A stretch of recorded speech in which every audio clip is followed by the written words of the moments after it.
C'est vrai, pour beaucoup de personnes, l'astrologie revient à une suite de prédictions d'événements. Et ce n'est pas juste parce que l'astrologie, en fait, nous parle d'énergie. Et des énergies et des événements, ce sont des choses très différentes. Surtout dans cette équation, il manque un élément principal au milieu, c'est-à-dire la personne. La grande question, c'est comment se fait-il que telle personne n'a plus accès, ou sinon partiellement, à telle énergie, avec pour conséquence qu'elle ne peut plus créer ou que partiellement créer tel type d'action. Le discours de l'astrologie, il est vraiment au niveau des énergies, et les événements, c'est tout à fait autre chose. Et les constellations familiales vont nous permettre de pouvoir recréer un lien harmonieux entre les trois éléments. Alors, les énergies, elles sont quelque part en dehors de l'espace-temps. Elles sont disponibles pour tout le monde, en tout lieu. C'est là. Une personne, comment est-ce qu'on pourrait la définir? On pourrait la définir comme étant un corps, un mental, un émotionnel, un spirituel, ou parler des différents corps. Et toutes ces définitions sont tout à fait justes, on est bien d'accord là-dessus. Mais c'est surtout une mémoire, une somme de vécu.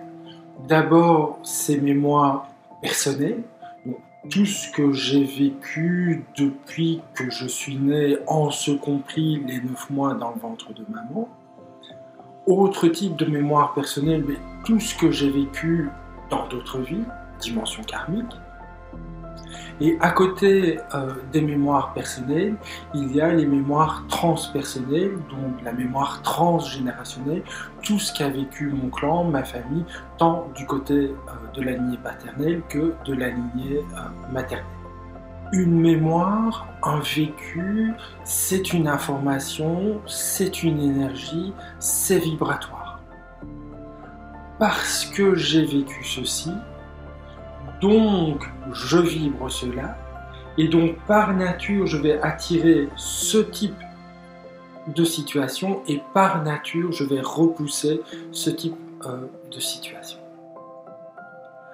Ce qui veut dire que ce que je vibre détermine ce que je vis. Et c'est en ça que je suis l'auteur et responsable de ce qui arrive dans ma vie. Pour prendre une image, si je suis entouré de limaces et d'escargots, c'est sans doute que quelque part dans ma vibration personnelle, il doit y avoir quelque chose de l'ordre de la vibration de la salade. Alors pour les personnes ordinaires, elles vont juste en vouloir aux escargots et aux limaces et essayer de les éliminer. Ce qui n'a aucun sens, parce que jusqu'à la fin des temps, les escargots et les limaces vont continuer à aimer la salade. Et donc ça, c'est un combat qui est complètement perdu d'avance.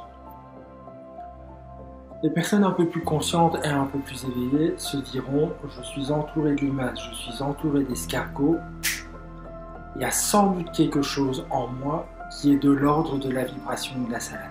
D'où est-ce que ça vient? Comment se fait-il que je porte ça? Comment se fait-il que je vibre ça? Parce que ça, c'est quelque chose, c'est la seule chose que je peux changer. Et donc, si je change cette vibration, bien par nature, je vais vibrer autre chose, et donc par nature, je vais arrêter d'attirer ceci, et je vais commencer à pouvoir aller vers là. Soyez le changement que vous voulez voir dans le monde, disait Gandhi. Et donc, autre exemple, par exemple, énergie de rayonnement. À cause de ce qui s'est passé dans ma vie, je ne peux plus accueillir de l'énergie de rayonnement, je n'ai donc aucune estime de moi. Et donc, par nature, je vais attirer des gens et des situations où je vais être rabaissé et humilié. Jusqu'à ce que j'en fasse quelque chose. Comme disait Jung, tout ce qui n'est pas ramené à la conscience se répète inlassablement sous forme de fatalité. Parce que la vie, en fait, elle nous invite à vivre et à vivre pleinement. Il n'y a pas une fatalité, il n'y a pas une condamnation. Une blessure, c'est juste un endroit où la vie ne circule plus.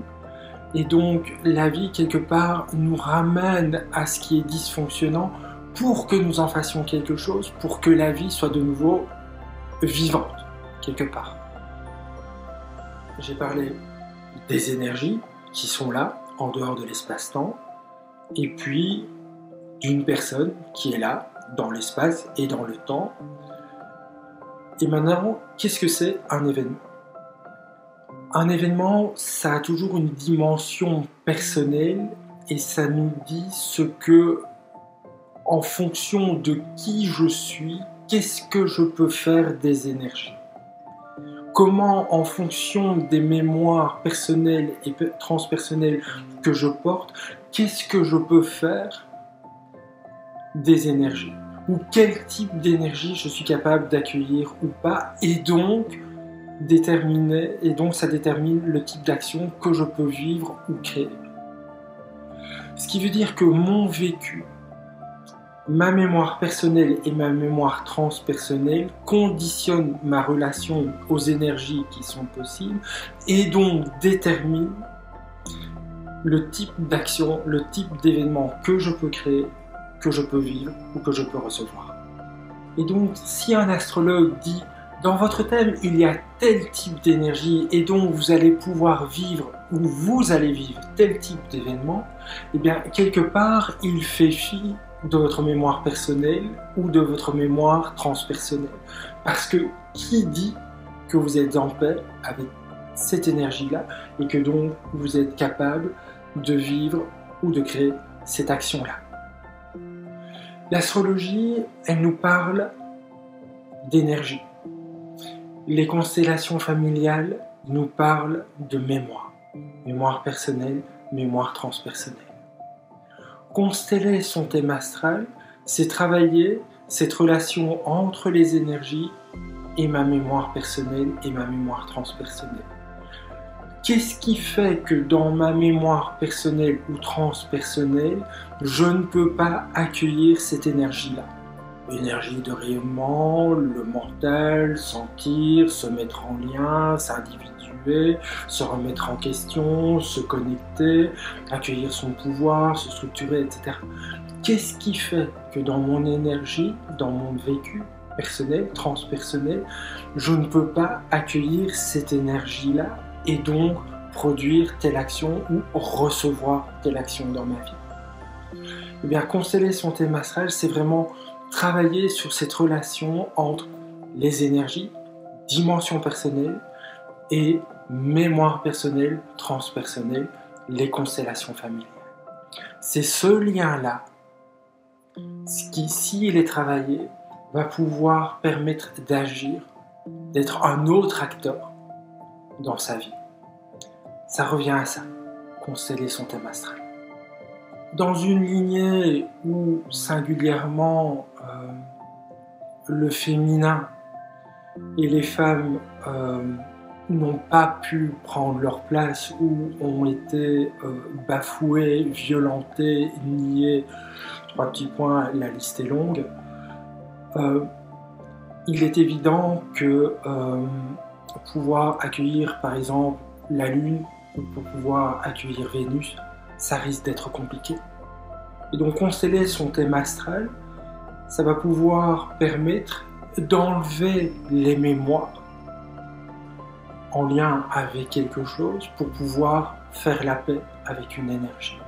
Et donc pouvoir créer une autre vie, un autre type d'action.